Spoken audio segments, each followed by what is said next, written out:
Welcome to a new edition of the Neon Jazz interview series with Italian-born New York City tenor saxophonist Francesco Amenta. This musician has been all over the globe and has quite a passport of experience. He opened up with the show about his career, COVID-19, the future, and his latest 2021 CD Midtown Walk, done with a stellar cast of cats, including Cyrus Chestnut. His story is a fascinating one. Get to know him. Thank you for taking a minute out today. I appreciate it. Thank you too. Thank you too. I'm really happy to share my project with you and to talk about my Midtown Walk with you. So, speaking of, I really did enjoy Midtown Walk, and I wanted to know, before we get into kind of how you put this album together creatively, talk to me a little bit about this coming out during a pandemic. You know, it's actually probably one of the few ways that you can directly link yourself to the fans, because live music is not really happening these days. So talk a little bit about that. Midtown Walk, it's my second project as a leader, a composer. I have to be honest, I have the great chance to work with Cyrus Chestnut on the piano, to share my project with him. And actually, Cyrus is one of my favorite piano players. I was so lucky because when I was in Europe, I had a chance to saw him many times in a concert, and I always want to have a chance to work with him. So when John Lee is the co-producer of my record, actually Johnny, he was the bass player of Dizzy Gillespie, and I played also with Sonny Rollins. So when John proposed me Cyrus, I was really excited about it because, it was one of my dreams. And share my project, my music with him, it made me so super happy. Honestly, during the pandemic, all the musicians, we had really hard time because we couldn't perform. So the best way for us, in my opinion, was be focusing on work and in a project. So then I worked on my record, on my Midtown Walk. The name of the album, Midtown Walk, is related to Midtown because I live in Midtown. Is one of my favorite places in Manhattan. Is one of the first places that I visited when I arrived in New York. I had a chance to explore every angle of it, walking around and enjoy so much the bar, the theaters. It's very lucky. That's why I named my album Midtown Walk. In this recording, you can find 8 tracks. The first 7 tracks are my composition, and the 8th one is a tribute to Duke Ellington. Duke Ellington is one of my favorite composers.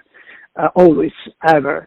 I decided to write an arrangement on Come Sunday. This, to me, is a really special tune. Recording this arrangement with Cyrus, it was a really great experience to me. Honestly, also I have to be honest and say that I was also lucky to work with Kimon Caruso and Gary Caruso on drum, and together we made a great band. Anyway, back to my tracks, to my Midtown Walk. The first 7 are my composition. From the point of view of the musical point of view, the recording brings together the different influences that I have been able to absorb since I arrived here in US. So from the tradition Afro-American classical music, so bebop, swing, art bop, to the influence to the funky R&B, to the modern jazz, that which one again brings together all many different styles. Here in New York, I realize where the tradition comes from, but also where the tradition is going. I think that for a musician, it's a great place where to be. Of course, now with the pandemic, we had a really difficult time, I'm honest, but I'm thinking that everything is going to be back soon. So we're going to be back to perform. I cannot wait to release my record maybe on a Blue Note or who knows, Birdland or one of those great clubs here in New York. That's wonderful, man. So what do you hope the listener, those that download or buy this CD, gets from this? What do you ultimately want them to feel about this project? When I'm writing music, I always write music about stories, okay? So I think myself as a traveler, as somebody that writes a journey, stories about the journey. So what I would like they listen or they understand that this record is talking about a travel, it's about the stories that it started when I came here in New York, and when I start to live the life of New York City with all the different influences. So, for example, home is related to New York in a way that you have to know that I lived for 10 years in the Netherlands before I was in Paris, so I used to travel a lot in my life. So since I arrived in New York, I really felt at home. So that's why I wrote Home, and this is the story of home. Dancing is related to the dance world that my wife introduced me. So all the show, I saw many shows of the Albinelli Company or different theater, and that's why I wrote dancing. So all the tracks are different stories. I didn't want to really, just play the traditional swing jazz, but just give, put a little bit of funky and a little bit of pop sometimes, because today is the music is the jazz is like this today. No, it's like that. So talk to me a little bit about you've talked about the different regions that you've been in and around the world. Talk to me about where you were raised and how jazz became your life. I was born in Modena, Italy. And musically, I started off between Modena and Bologna for a few years. Then I moved to Paris, where I studied to the American School of Music. Then I moved to The Hague in the Netherlands, where I studied to the Royal Conservatory of The Hague, and recently to the US in New York. Moving around Europe, it gave me a lot of angle to see the music.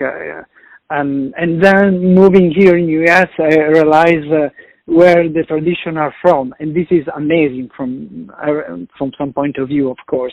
I had the chance to meet many great musicians. However, going back to my roots in jazz, you have to know that Bologna, where Bologna is close to Modena, since the end of the World War II, has felt the influence of the Afro-American classical music. So many great icons of this music used to performed in Bologna. I saw Cedar Walton, Steve Grossman was living in Bologna. Now Jesse Davis living in Bologna. So it was so easy back in my young age when I had 20 years old, going to concert and see all these amazing musicians performing. And you remember that I was going to from concert to concert, following them, try to, catch as much as possible, absorb, learn, and So this is my background in music. I love the tradition.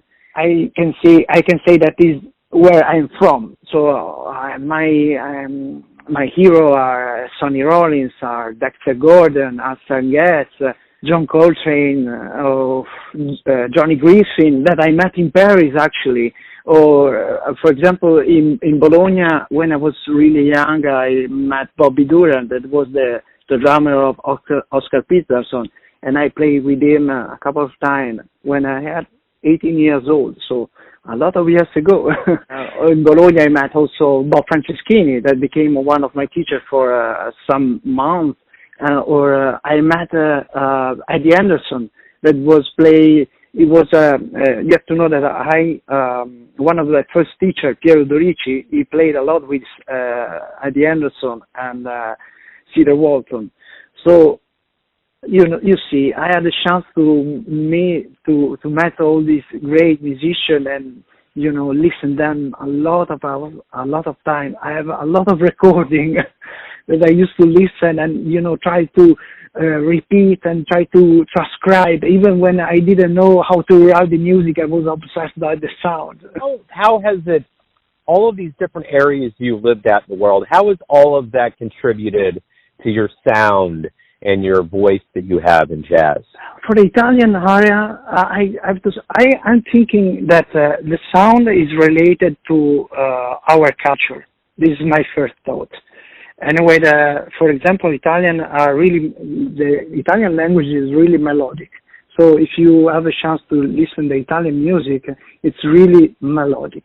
For example, North European, they have because the language is different, so the swing is different. Okay, so I have to say this one. The Italian, they give me one. They help me so much for the point of view of the melody, Also, you can figure it out. This one is my record. Also, North European, they help me more for other point of view. I enjoyed so much lately coming in US because I realized that how you swing is also how you talk. And for example, I'm trying to improve my English because I think that is related how you stay on the beat. So I really think that this is true about swinging, about playing music. So why do you love jazz? Oh, well, jazz, it's always been my life, my passion. I remember when I was young, 16, 17, and I was just started to play saxophone. I want to play the saxophone, okay? Because a friend of my father, he gave me as a gift a record of Sonny Rollins, Doxy. I fell in love for this record, and I said, Dad, I want to play saxophone. And then I remember that I start to buy all the records. I spend all my money, so I have all the record of Coltrane, all the record of Monk, all the record of Sonny Rollins. I have really a huge collection. So I always want to be a jazz musician. I always want to be, I love Charlie Parker. I mean, you are coming from Kansas City. I read so many books about Kansas City. I really hope that one day I can come and visit Kansas City, where Charlie Parker is from. I love jazz, and I always want to be a jazz musician. It's like somebody say, jazz is not what I do, is what I am. This phrase is perfect. It's for me. I have to be honest. So every day you wake up, you're a professional musician. What do you look forward to the most? What's the greatest thing about being a professional musician? One thing that I really liked, and then I enjoyed so much, I learned to enjoy so much when I was in the Netherlands, in the conservatory, is enjoying the practicing, And because practicing means discover your limit and cross your limit. And when you are a student, this is amazing because you have so much time. Lately, in the life of the adults, it's a little bit tricky because you have to be focused, organize, maximize your time as much better you can. Be a professional musician, before the COVID, it was amazing because it means be on the road, travels. That's why also I wrote the Tune Travelers. That is for me, I wrote it for me, but also for all the musicians. That means be on the road that travels around the world and bring your job, your music, your project, your emotion in different countries. This is something that I really like. I also like the part that is related to the composition, to the composing, because in that part you can put all your background as emotion, or maybe because you had a beautiful day, okay, or maybe you can because you met a nice person or something that make you sad. But other way around, also you can put your influences. For example, all the classical music. sometimes also the influence that you get from a rock musician. It doesn't matter, no? So be a professional musician, give me a chance to perform, just for recap, to perform, go in tour, and enjoy the life of the musician, share my music with other great musicians, and also give me a chance to write music and release my music. I'm looking for, I just released the Midtown Walk, but I cannot wait to go back in studio and release another project because it's so, I had so, much fun to write music and to share my music with the musician that I would like to do other projects as soon as possible. So this is the good part of the professional musician. Yes, definitely.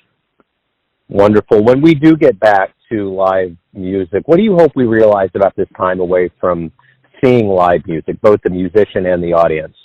I think it's going to be, I think that I will have I will be really nervous the first time that I will walk on the stage after long time. Of course, now we do streaming concerts and all this stuff, but it's not the same. I have to be honest. It's not the same. I miss people. I miss people that listen to me.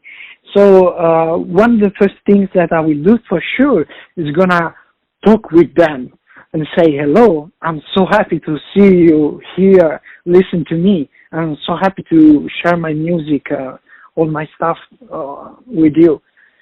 And yes, and then, I cannot wait actually to be back to the normal activities, to the normal performing in the clubs. Wonderful. Hey, man, thank you for taking some time out today to talk with Neon Jazz. Francesco, good luck with everything with the album and the return to the stage. Thank you too, Joe. Joe, it was really nice experience. Thank you for making this my Midtown Walk. Okay. Thanks for listening and tuning in to another Neon Jazz interview, where we give you a bit of insight into the finest players in Italy, New York, Kansas City, and spots all over the world, giving fans all that jazz. And thanks to Francesco for his time, music, and story. If you want to hear more interviews, go to Famous Interviews with Joe Domino in the iTunes Store. Visit neonjazz at youtube.com, and for everything Neon Jazz all the time, go to the neonjazz.blogspot.com. Until next time, enjoy the jazz, my friends.